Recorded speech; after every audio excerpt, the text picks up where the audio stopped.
এসেছো একা, যেতে হবে একা। শুধু মাঝখানে কয়েকটা দিনের জন্য তোমার সঙ্গে আমার দেখা, তাতেই আমাদের কত অহংকার, তাতেই আমাদের কত মায়া, তাতে আমাদের কত ঝগড়া ঝাঁটি। একবার জীবনটাকে কোনোদিন ভেবে দেখেছে? রামকৃষ্ণ ঠাকুরের কাছে একদল ভক্তরা এসছে সকালবেলা। ঠাকুরের কাছে এসে বলছে, ঠাকুর তোমার কাছে সকালবেলা একটা প্রশ্ন নিয়ে এলাম। বলে, বল কি প্রশ্ন? সকালবেলা উঠে আমরা কি করব ঠাকুর? সকালবেলা উঠে আমাদের কি করণীয়, কি করলে ভালো হয় আপনি আমাদের বলে দিন। তখন ঠাকুরের উত্তর শুনুন। ঠাকুর কি বলতে জানেন? ঠাকুর বলছে, এই সকাল সকাল উঠে কি করে মরবি তার চিন্তা করবি। এই ভক্তরা গিয়েছে রেগে, হ্যাঁ এ কি কথা? সকালবেলা উঠে ভালো কাজের কথা চিন্তা করব না? কি করে দিনটা ভালো যাবে, ঠাকুর দেবতার নাম করব, একটু পুজো অর্চনা করব, এই সব চিন্তা না করে কি করে মরবো তার চিন্তা? হ্যাঁ, সকালবেলা উঠে মরণের চিন্তা করবি। কেন?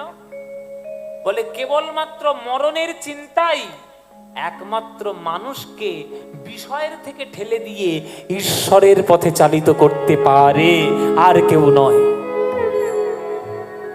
এই কথাটা কত গভীর, বুঝতে পেরেছেন? কথাটা কত গভীর কথা। মানুষের মৃত্যু চিন্তা যখন মাথায় একবার ঢুকে যায়, তখন তার আর বিষয় আশয় ভাল লাগে না। কি মায়েরা, এই যে মনে করুন আপনি সুস্থ দেহে আজকের কীর্তন শুনছেন, আমি কীর্তন গাইছি। মনে করুন কোনো কারণে শরীর খারাপ হলো, আপনি ডাক্তারের কাছে গেলেন। ডাক্তারের কাছে গিয়ে আপনি ডাক্তারের কাছে চেক আপ করালেন। ডাক্তার কিছু টেস্ট লিখে দিল, এই সব টেস্ট ফেস্ট করো, ভালো করে দেখি তোমার কি হয়েছে। তো ভালো করে টেস্ট করে রিপোর্ট আসার পর ডাক্তার যখন তোমাকে প্রেসক্রাইব করছে, তখন ডাক্তার মনটা খারাপ। কিন্তু ডাক্তারবাবু কি হয়েছে? বলে, তোমার রিপোর্ট ভালো নয়। কেন? বলে, তোমার ক্যান্সার হয়েছে, স্টেজ 3 ক্যান্সার।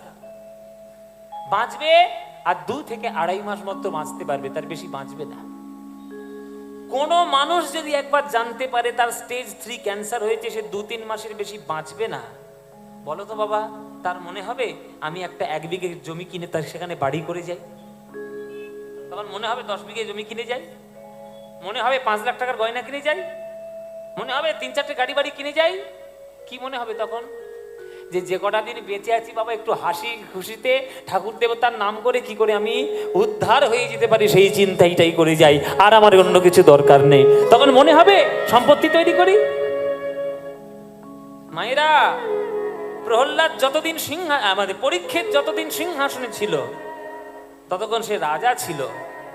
যখন পরীক্ষিত জানতে পারলো মাত্র 7 দিন তার আয়ু, সে 7 দিন পর সর্পরাজ তক্ষকের দংশনে মরবে, সে সোনার সিংহাসন ছুঁড়ে ফেলে দিয়ে হাঁটুর উপর এক খণ্ড কাপড় পরে ছুটে চলল সুখদেব গোস্বামী প্রভুপাদের কাছে গিয়ে শ্রীমদ্ ভাগবত পাঠ সাধন করলো। তাই মরণের চিন্তাই মানুষকে ঈশ্বরমুখী করতে পারে। তাই রামকৃষ্ণ ঠাকুর বললেন যে সকালবেলা উঠেই মরণের চিন্তা কর। এই হচ্ছে রামকৃষ্ণ ঠাকুর। বাপরে বাপ,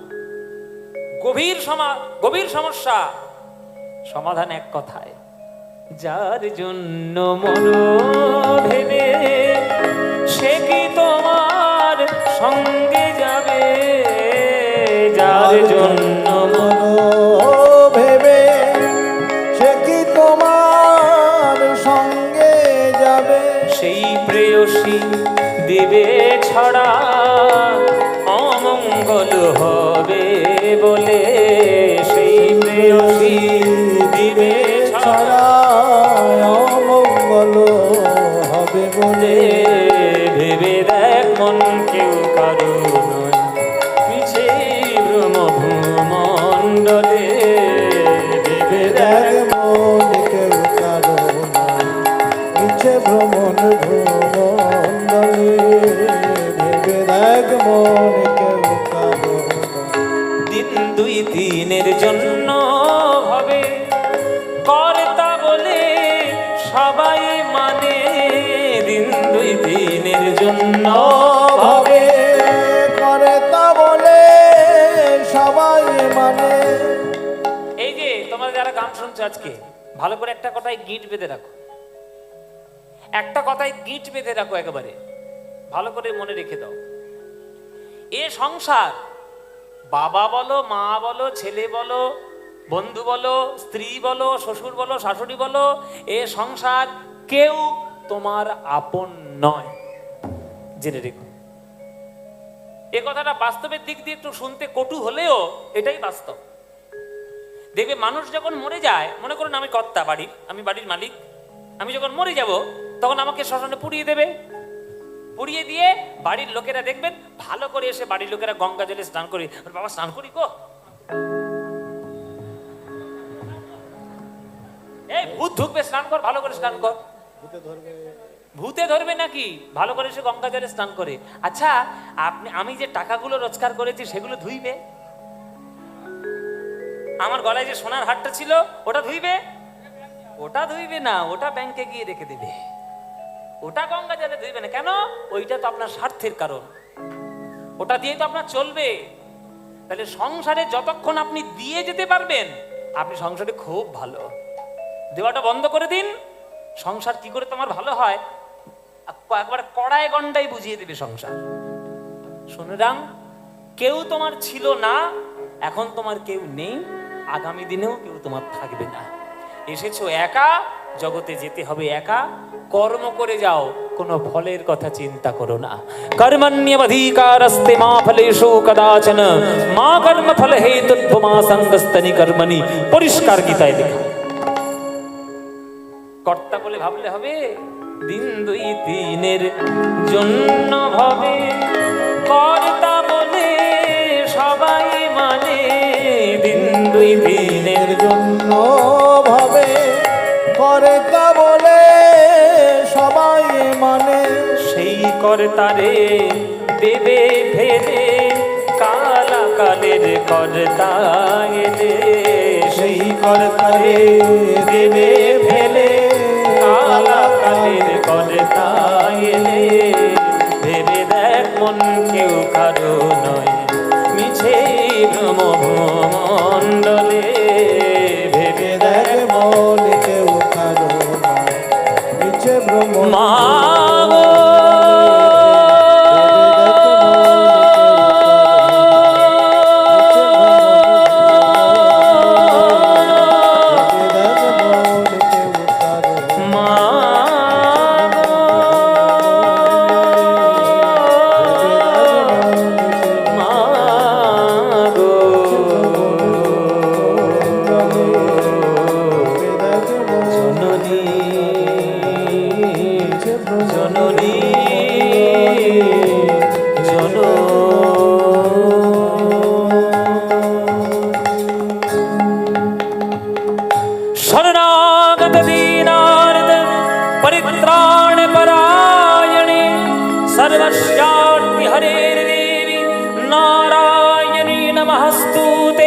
सृष्टिस्थिति विनाशान शक्तिभूते सनातनी गुणाश्रये गुणमये नारायणी नमस्तुते।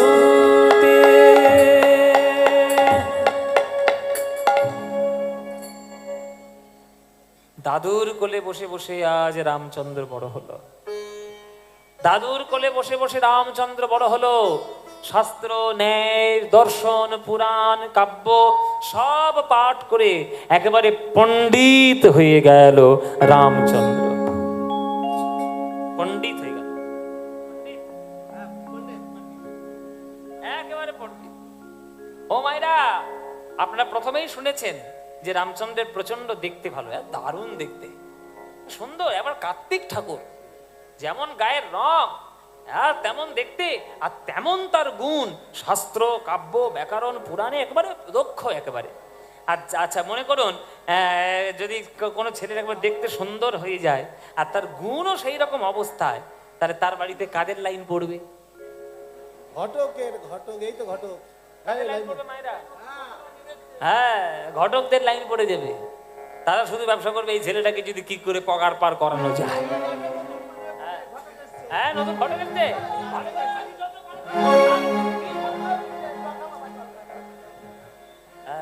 ও মায়েরা, ঘটক এসে ওই দামোদর পণ্ডিতকে বলছে, কি হ্যাঁ পণ্ডিত মশাই, নাতি তো একেবারে হে সুন্দর একেবারে, হ্যাঁ যেমন দেখতে তেমন গুণ। দামোদর পণ্ডিত বলছে তাহলে দেখো একটা আমার নাত বউ দেখো, আমার নাতি বলে কথা, কি সুন্দর দেখতে। হ্যাঁ নাতি আমার এমন কি সুন্দর দেখতে, হ্যাঁ এখন আর কি সুন্দর মধুর মতো দেখতে। ও মায়েরা দেখো আমার নাতিটার মুখ দেখে নাও, রামচন্দ্রের মুখটা দেখে নাও, কি সুন্দর দেখতে। বাবারে, কি সুন্দর রে, বাবা।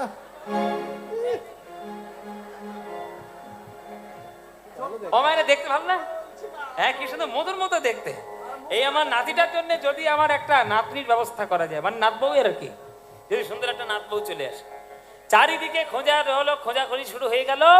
রামচন্দ্রের জন্য পাত্রী নির্বাচন হলো, তার নাম হচ্ছে রত্নমালা। কি বললাম মায়েরা? রত্নমালা। রত্নমালা সুন্দর এক রমণী, যেমন দেখতে আর তার তেমন গুণ, একেবারে লক্ষ্মীমন্ত পয়মন্ত আমার একেবারে কন্যা। তাকে দেখে পছন্দ হয়ে গেল দামোদর পণ্ডিতের।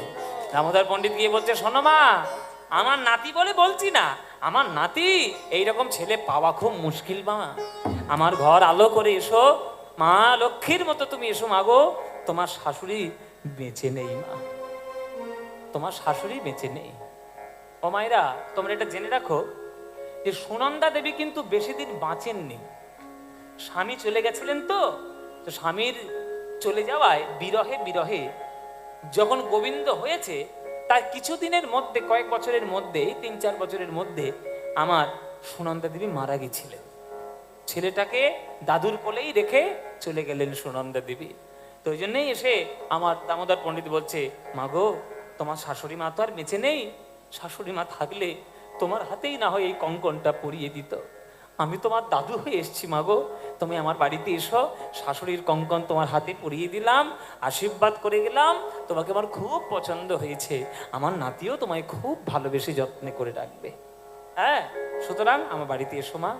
এই বলে আদর করে আশীর্বাদ করে চলে গেল। মায়েরা, বিবাহের একেবারে দিনক্ষণ স্থির হয়ে গেল, ধার্য হয়ে গিয়ে আজকে বিবাহের প্রস্তুতি। চলো, রামচন্দ্রের পালকি চলেছে। আগেকার দিনে পালকিতে করে যাওয়ার একটা রীতি রেওয়াজ ছিল। আগেকার দিনে পালকিতে যাওয়া মানে একটা স্ট্যাটাস মেনটেন করা। এখনকার দিনে যেমন বর কত বড় লোক বা বর কত ভালো স্ট্যাটাস মেনটেন করতে পারে, তেমন বড় বড় গাড়ি নিয়ে আসে, স্করপিও গাড়ি, ইনোভা, ফরচুনার, হ্যাঁ তার যদি আরো বেশি পয়সা থাকে মার্সিডিজ, BMW, হ্যাঁ তেমনি রামচন্দ্র আগেকার দিনে পালকিতে করে যাচ্ছে। এই তোমাদের এদিকে পালকি আছে নাকি? হ্যাঁ পালকি আছে মায়েরা? আগে ছিল, এখনকার দিনে নেই বাবা, খুব বেশি থাকে না।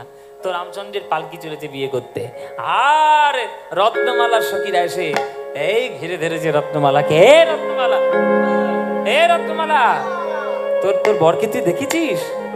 বলে, বরকে কেউ দেখে বিয়ের আগে? এখনকার দিনে তো আর নয় মায়েরা, এখনকার দিনে বর সব পরিচয় হয়ে যাবে বিয়ের আগে। হ্যাঁ ফেসবুক আর মিস কল মেরে সব পরিষ্কার, কে কোথায় কি করছে না করছে সব এখনকার দিনে সব পরিষ্কার। আগেকার দিনে তা তো ছিল না। আগেকার দিনে পরিবারের লোকেরাই যেটা মর্যাদা করে দিত সেটাই তারা গ্রহণ করত, এবং তারা নিষ্ঠার সঙ্গে সেটা গ্রহণ করত। হ্যাঁ, তো বিবাহের দিন স্থির করা হলো। আর বলছি, তোর বরগীতি দেখেছিস? কি সুন্দর বর, একবারে কার্তিক ঠাকুরের মতো বর।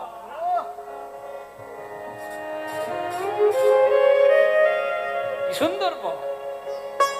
মালা রে তোর বরে লোরে, মালা রে তোর বরে লোরে, টপর মাথায় দিয়ে রে মালা বরে লোরে, মালা রে তোর বরে লোরে, মালা রে তোর বরে লোরে, টপর মাথায় দিয়ে রে মালা বরে লোরে। মালা রে তোর বরে লোরে, তোর মাথায় দিয়ে রে মালা বরে। কোন দেবতার করলি পূজা তুই পেলি এমন বর? কোন দেবতার করলি পূজা পেলি এমন? এই রত্নমালা, কোন দেবতার করলি পূজা তুই পেলি এমন বর? কোন দেবতার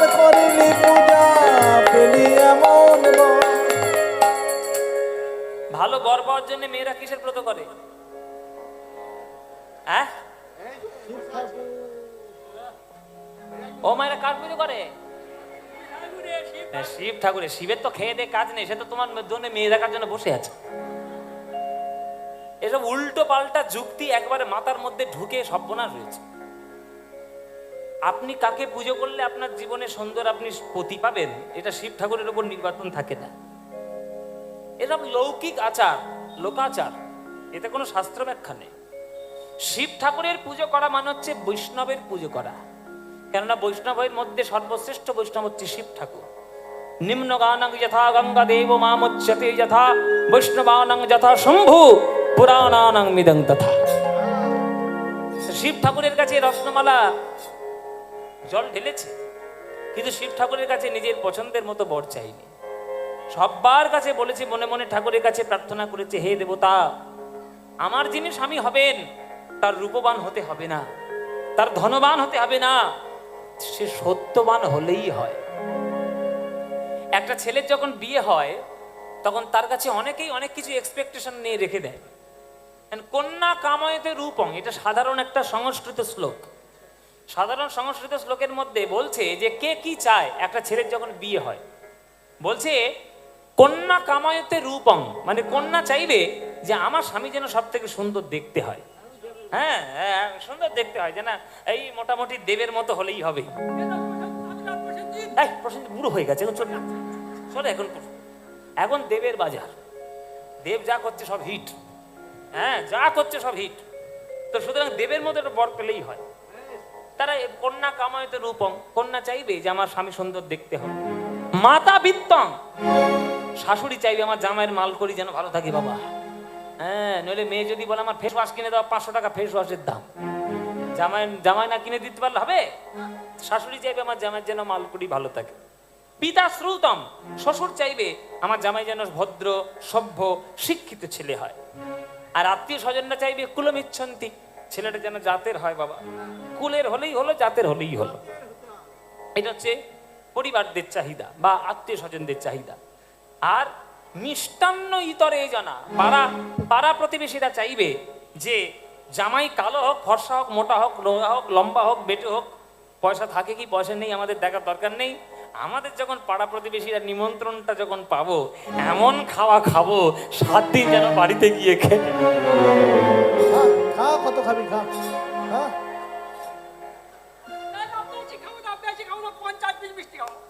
কটা? বেশি খাবো না, 50 পিস রসগোল্লা খাবো। ও মায়েরা মরেও না, রোজ 50 টাকা রসগোল্লা খাচ্ছি, মরছেও না। কি ধাতু দিয়েছে গড়া ভগবান জানে। এইটা হচ্ছে পাড়া প্রতিবেশীর চিন্তা। কিন্তু রত্নমালা ঠাকুরের কাছে চেয়েছে, আমার স্বামী কিচ্ছু হতে হবে না, রূপবান চাই না, ধনবান চাই না, সত্যবান হলেই হলো। ওই জন্য সখীরা ধীরে ধরেছে, কিরে কোন দেবতার করলি পূজা তুই পেলি এমন বর, কোন দেবতার করিলি পূজা পেলি এমন বর, কোন দেবতার করিলি পূজা পেলি এমন বর, সেই দেবতার বরের তোর বর মনোহর, সে দেবতার বরের তোর বর মনোহর, মালা রে তোর বরে রে, মালা রে তোর বরে রে, গোবর মাথায় দিয়ে রে মালা বরে, মালা বরে রে, মালা বরে রে। यदिदं हृदयं मम तदस्तु हृदयं तव, यदिदं हृदयं तव तदस्तु हृदयं मम। ঘটা করে বিয়ে হলো, ঘটা করে বিয়ে হয়ে রামচন্দ্র রত্নমালা বিবাহ বন্ধন সূত্রে আবদ্ধ হলেন। চলো কান্নাকাটি শুরু করো। কি গো মায়েরা, এটা মেয়েরাই জানে। সারা জীবন বাপের বাড়িতে পালিত হওয়ার পর যখন সারা জীবনের জন্য সেই বাড়িটা ছেড়ে যেতে হয়, এটা তো নিশ্চয়ই একটা দুঃখের ব্যাপার, অবশ্যই একটা দুঃখের ব্যাপার। তো রত্নমালা তার দুঃখ দিয়ে স্বামীর সঙ্গে বিদায় হচ্ছেন পালকিতে করে চেপে।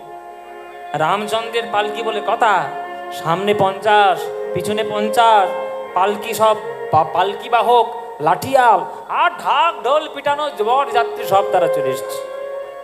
রামচন্দ্রের পালকি আসছে শ্রীখণ্ড গ্রামে, ফিরে আসছে রত্নমালাকে নিয়ে সঙ্গে করে। মায়েরা, যেখানে বিয়ে হয়েছে সেখান থেকে শ্রীখণ্ডে আসতে একটা জায়গা পড়ে, সেই জায়গাটার নাম হচ্ছে জাজিক গ্রাম। এই নামগুলো মনে রাখবেন, তাহলে আপনারা লীলাটা বুঝতে আপনাদের সুবিধা হবে। সেই জায়গাটার নাম কি বললাম? জাজিক গ্রাম। জাজিক গ্রাম কোথায়? এই জাজিক গ্রামটা হচ্ছে বর্ধমান জেলা, কাটোয়ার ঠিক আগে হচ্ছে জাজিক গ্রাম। আপনারা কাটোয়া গেছেন? কাটোয়া যাননি? বর্ধমান স্টেশন থেকে কাটোয়া এখন ট্রেন লাইন চালু হয়েছে, বর্ধমান স্টেশন থেকে ট্রেন যায় কাটোয়া। তো কাটোয়াতে ঢোকার আগে আগের জায়গাটা পড়বে জাজিক গ্রাম। এই জাজিক গ্রামে কার পাট বাড়ি?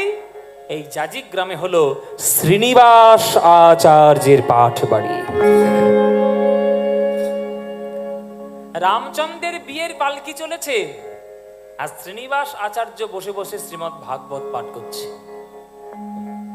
ভক্তরা বসে রয়েছে শ্রীনিবাস আচার্যকে ঘিরে ধরে, আর সামনে রাস্তা, মনে করুন এই জায়গাটার মতো আর কি, এই জায়গাটার মতো। তোমরা যেমন আমাকে ঘিরে ধরে গান শুনছো, মনে করো আমি ভাগবত পাঠ করছি, আর ওইটা রাস্তা যেখান থেকে বাইক আর টোটোগুলো যাচ্ছে, গাড়িগুলো, ওইটা রাস্তা। আর ওই রাস্তা দিয়ে রামচন্দ্রের পালকিটা যাচ্ছে, আর এইখানে শ্রীনিবাস আচার্য শ্রীমদ্ ভাগবত পাঠ করছে। বাবারা, যেসব বরযাত্রীরা খেতে এসছে বিয়ে বাড়িতে, আর যেসব ঢাক ঢোল বাজনদাররা যারা বাজাতে এসছে, তারা কি ভাগবতের মানে বোঝে? তারা কি এত গুরুত্ব বুঝবে? তারা তো ইচ্ছে মতো পিটিয়ে যাচ্ছে, দুম দাম করে পিটিয়ে যাচ্ছে, খোল করতাল একেবারে ঢাক ঢোল যা ইচ্ছা পেয়েছে পিটিয়ে যাচ্ছে।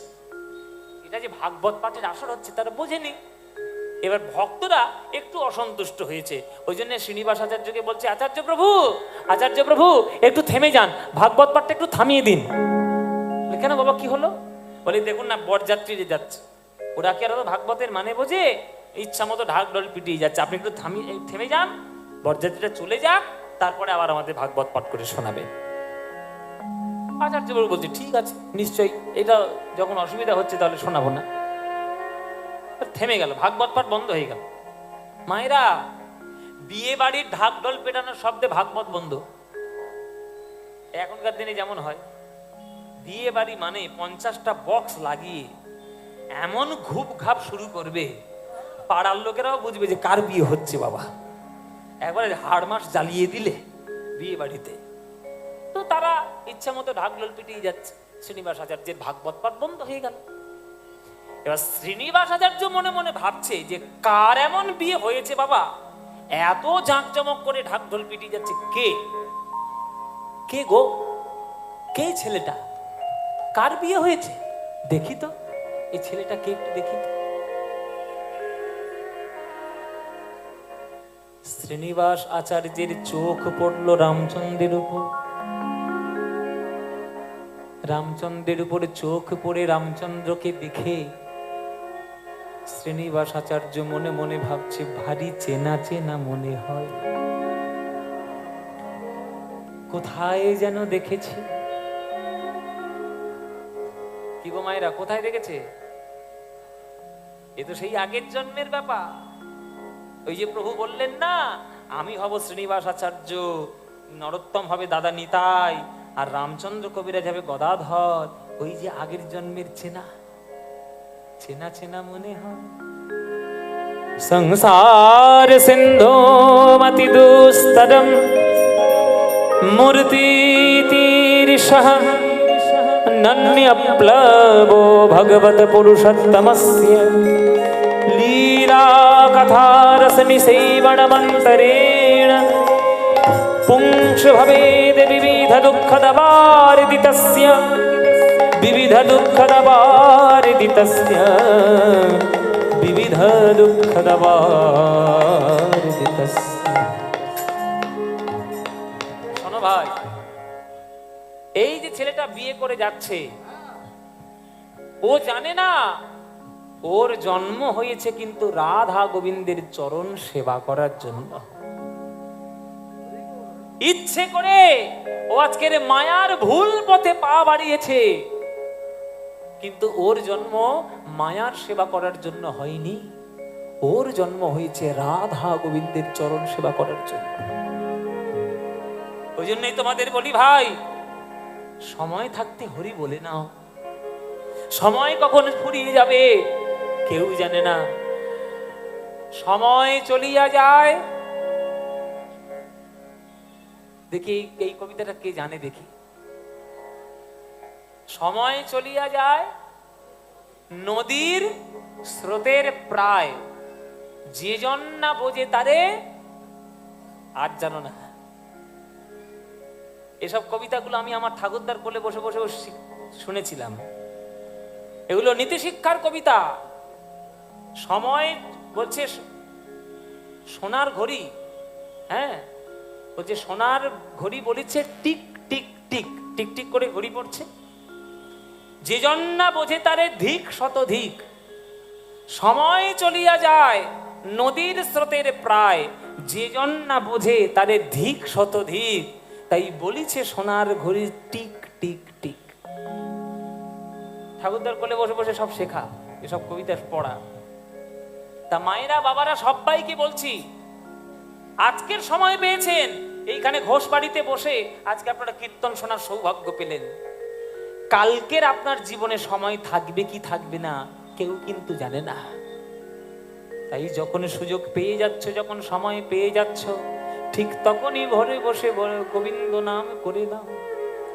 বদ বদ হরি ছদনা করি হ, বদ বদ হরি ছদনা করি, ও গো বদ বদ হরি ছদনা করি হ, বদ বদ হরি ছদনা করি, ও গো বিপদে ভরল দে। তোমার এ তত্ত্ব জানিয়া, এ তত্ত্ব জানিয়া আগে পলা বলো, তত জানিয়া আগে পলা হলো, শ্রবণ দর্শনকে শ্রবণ দর্শনকে, তার পাছে পাছে লোচন বচন, তার পাছে পাছে লোচন বচন, তারা সবে কাজে দিল ভঙ্গ, সবে কাজে দিল ভঙ্গ। মোর মোর করি রাত্রি দিনে মরি, মোর মোর মোর করি রাত্রি দিনে মোর, ওগো যমদূতে দেখে রঙ্গ, যমদূতে দেখে রঙ্গ, ওগো বিষম নগরে প্রতি ঘরে ঘরে। গানটা কি বুঝতে পারছো? বুঝতে পারছো মায়েরা? ওই জন্য বলি কীর্তন শোনো, পদা বলি কীর্তন। প্রত্যেকটা শব্দের মানে বুঝিয়ে দিচ্ছি, পরিষ্কার জেনে নাও। বদ বদ হরি, এখানে বদ বদ শব্দের হচ্ছে বলো বলো। বদ বদ হরি, বলো বলো হরি। ছদনা করিহ মানে ছলনা করো না, মানে অজুহাত দিও না। বদ বদ হরি ছলনা করিহ, ছলনা করো না। বিপদে ভরলো দেশ, দেশটা বিপদে বড় ভরে গেছে। এ তত্ত্ব জানিয়া আগে পলা বলো, তোমার শ্রবণ দশন কেশ। বলো তো মায়েরা, মায়ের পেট থেকে যখন আমরা প্রথম জন্ম নিই তখন আমাদের এই 32টা দাঁত মুখের মধ্যে থাকে? থাকে বাবা? থাকে না। জন্মের পর প্রায় 6-7 বছর বয়স হলে তারপরে আস্তে আস্তে মুখের মধ্যে দাঁতগুলো ভর্তি হতে শুরু করে। কিন্তু মায়েরা যখন তোমার মরণের সময় চলে আসবে, যখন তোমার বৃদ্ধকাল উপস্থিত হবে, তখন দেখবে দাঁতগুলোই তোমাকে আগে ছেড়ে চলে যাবে, দাঁতই আগে পালাবে। তোমার শ্রবণের ক্ষমতা চলে যাবে, যে চুলগুলো এখন কালো কুচকুচ করছে সাদা হয়ে যাবে, উঠে যাবে। যারা পরে এসেছিল তারা আগেই পালাবে। তাই তারা যখন আগে পালিয়ে যাবে তাদের উপরে বিশ্বাস করে ভরসা করে থেকো না। তোমার এ তত্ত্ব জানিয়া আগে পলা বলো, তত্ত্ব জানিয়া আগে পলা বলো, তোমার শ্রবণ দর্শনকে, শ্রবণ দর্শনকে, তার পাছে পাছে লোচন বচন, তার পাছে পাছে লোচন বচন, সবে কাজে দিল ভঙ্গ, সবে কাজে দিল ভঙ্গ ওগো মোরে মোরে করি রাত্রি দিনে মরি মোর মোরে করি রাত্রি দিনে ওগো মরি যমদূতে দেখে রঙ্গ যমদূতে দেখে রঙ্গ বিষম নগরে প্রতি ঘরে ঘরে বিষম নগরে প্রতি ঘরে ওগো বিষম জমের থানা জমের থানা এই জায়গাটার নাম কি বাবা? আর এটা ঘোষবাড়ি তো বাড়ির নামে, এলাকাটার নাম কি? উলাইচন্ডী। থানা কোথায়? বসিরহাট। বসিরহাট কত দূর? 6 কিলোমিটার দূর এখান থেকে।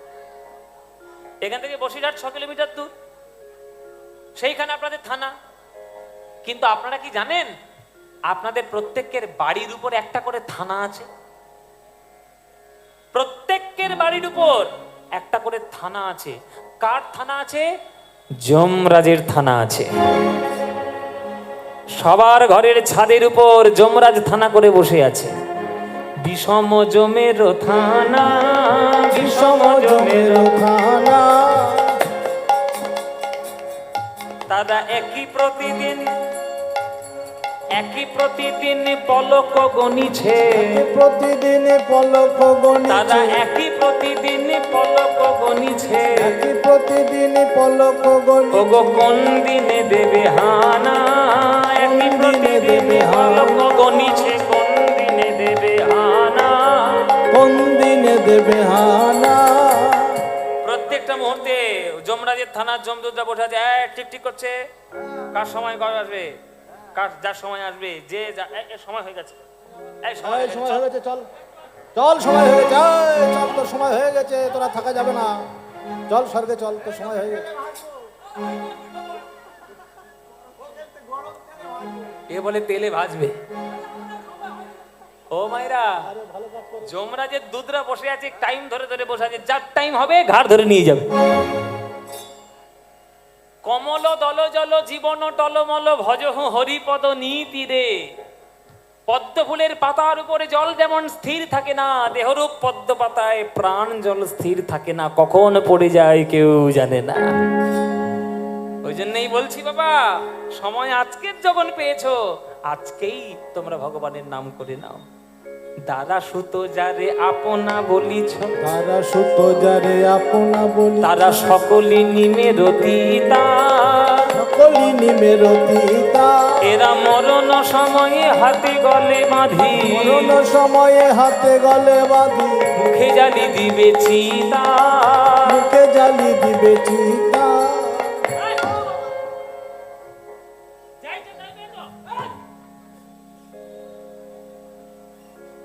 এই আমার কটা ছেলে জানো?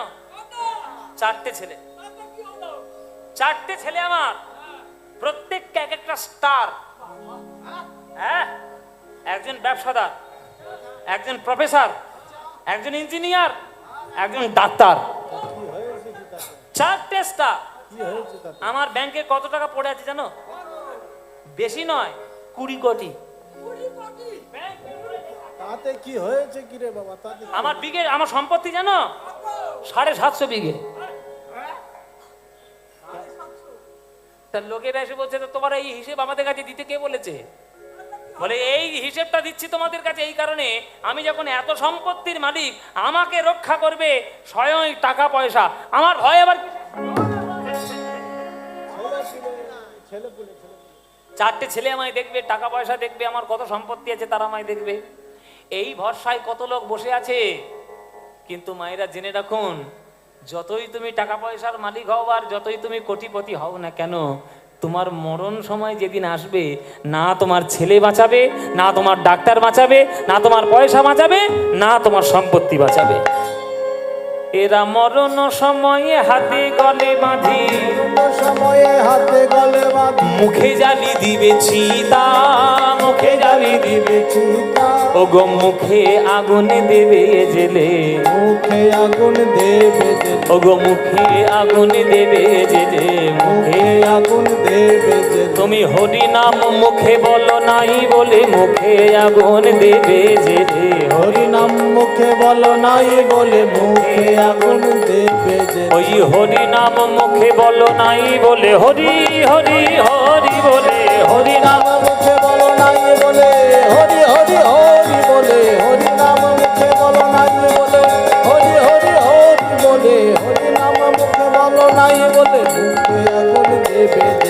মুখে আগুন দেবে জেলে, মুখে আগুন দেবে জেলে। বরযাত্রীরা কখন চলে গেছে তত্ত্ব কথা বলেই যাচ্ছে শ্রীনিবাস আচার্য। ভক্তরা বলছে গুরুদেব এই বরযাত্রী তো কখন চলে গেছে, আপনি তখন থেকে শুরু করছেন তত্ত্ব কথা, ভাগবতটা বলুন। ও বরযাত্রী চলে গেছে। আসলে ছেলেটার মুখের দিকে তাকিয়ে আমার মনে হলো যে ছেলেটার জন্ম গোবিন্দ সেবার জন্য হয়েছে, মায়ার সেবার। যাক, যার জীবন সে বেছে নেবে, আমার বলার দরকার কি? দরকার নেই, কারোর জীবনে কিছু হস্তক্ষেপ করতে নেই, তো দরকার নেই বলা। এই তোমরা শোনো শোনো, তোমরা এবার ভাগবত শোনো। ও মায়েরা, লোহা যতই ভারী হোক না কেন একজনের আকর্ষণে তাকে যেতেই হবে, সে কে? চুম্বক। এই এত আওয়াজের মধ্যে রামচন্দ্রের কানে ঠিক চলে গেছে ওই কথাটা যে আমার জন্ম হয়েছে রাধা গোবিন্দের সেবার জন্য, মায়ার জন্য নয়। এই যে তার কথা কানে লেগে গেল, ওই কথাটা তীরের মতো এসে বুকের মধ্যে বিঁধল। রামচন্দ্র মনে মনে ভাবছে, তাহলে কি আমি আমার জীবন নষ্ট করতে চলেছি বিয়ে করে? হ্যাঁ, সাধু বাবা আমার মুখের দিকে তাকিয়ে এই কথা কেন বলল যে আমার জন্ম হয়েছে রাধা গোবিন্দের সেবা করার জন্য? যদি আমার জন্ম রাধা গোবিন্দের সেবা করার জন্যই হয়ে থাকে, তাহলে আমার তো সংসারের মধ্যে পা গলানো উচিত নয়। ঠিক আছে, বাড়িতে যাই। হঠাৎ করে তো বলা যাবে না কিছু, সদ্য সদ্য বিয়ে করেছি, আগে বাড়িতে যাই, ঠিকঠাক করে একটু সামাল দিই, তারপরে।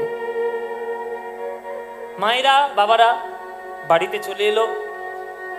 যেদিন বিয়ে হয় তারপরের দিন কি বলে? কাল রাত্রি স্বামী স্ত্রী একসঙ্গে থাকবে না, পরের দিনে ফুল সজ্জা। হ্যাঁ, আমরা যেটা বউ ভাত বলি, সেদিন ফুল সজ্জা। তা পাড়ার লোকেরা এলো, সুন্দর করে ভোজ টোজ খেয়ে একবার আশীর্বাদ করে চলে গেল। ফুল সজ্জা। রামচন্দ্র ঘরে ঢুকেছে, বেনারসি শাড়ি পরে। আজ রত্নমালা অপেক্ষা করছে স্বামী আসবে। আজ জীবনের প্রথম আলাপের রাত, কেমন করে তার সঙ্গে সারা জীবন থাকবো আমি, কথাবার্তা আলাপ পরিচয় হবে। রামচন্দ্র এলেন ফুলসজ্জার ঘরে, এসে বলছে, রত্নমালা বলো স্বামী, তোমার কোনো অসুবিধা হচ্ছে না তো? না না, আমার কোনো অসুবিধা নেই। বেশ বেশ, খুব ভালো। আচ্ছা, আমার পরিবারের সবাইকে তোমার ভাল লেগেছে তো? আমার ভাই, আমার দাদু, আমার আত্মীয় পরিজন, তাদের তোমাকে ভালো লেগেছে তো? হ্যাঁ স্বামী, আমি যে তোমার স্ত্রী হয়ে আসতে পেরেছি, এটাই আমার কত বড় ভাগ্যের। আমি আর কি চাইবো? তুমি যেমন গুণের অধিকারী, তেমন রূপের অধিকারী। ঈশ্বর সর্বগুণ সম্পন্ন করে তোমায় পাঠিয়েছে, আর তোমার স্ত্রী হয়ে যে আমি আসতে পারবো, এটাও আমার জীবনের একটা ধন্য ভাগ্য। বাহ বাহ, যাক, আমার বুকের বোঝাটা তুমি হালকা করলে রত্নমালা। আচ্ছা, তুমি তোমার স্ত্রী, তুমি তোমার অগ্নি সাক্ষী করা বিবাহিত আমার স্ত্রী। আচ্ছা রত্নমালা, তোমার কাছে মনের কথা বলবো না তো কার কাছে বলবো বলো? রত্নমালা, একটা কথা কদিন ধরে মনের মধ্যে খুব খিচখিচ করছে, না বলে থাকতে পারলাম না। বলো স্বামী, আমার কাছে বলবে না তো কার কাছে বলবে? বল, কি হয়েছে বল। আচ্ছা রত্নমালা, এই আমরা যখন বিয়ে করে আসছিলাম গো, তোমার মনে পড়ছে? আমরা যখন বিয়ে করে আসছিলাম, আমাদের ঢাক ঢোল পিটানোর আওয়াজে সেই বট গাছের তলায় একটা সাধু বাবার ভাগবত পাঠ বন্ধ হয়ে গেল। এগুলো তোমার মনে পড়ছে? স্বামী, আমার তো না, সেভাবে কিছু মনে পড়ছে না। আসল কথা হলো, যখন থেকে বিয়ে হয়েছে তখন তো শুধু আমি তোমার দিকেই তাকিয়ে রয়েছি, আমি অন্য কথায়, কারোর কথায় মন দিইনি। কেন? সাধু বাবা কোনো খারাপ কথা বলেছে নাকি? না না না, সাধু বাবা খারাপ কথা বলেনি। আমাকে দেখে সাধু বাবা অতগুলো লোকের মধ্যে আমাকে বলল যে আমার জন্ম নাকি হয়েছে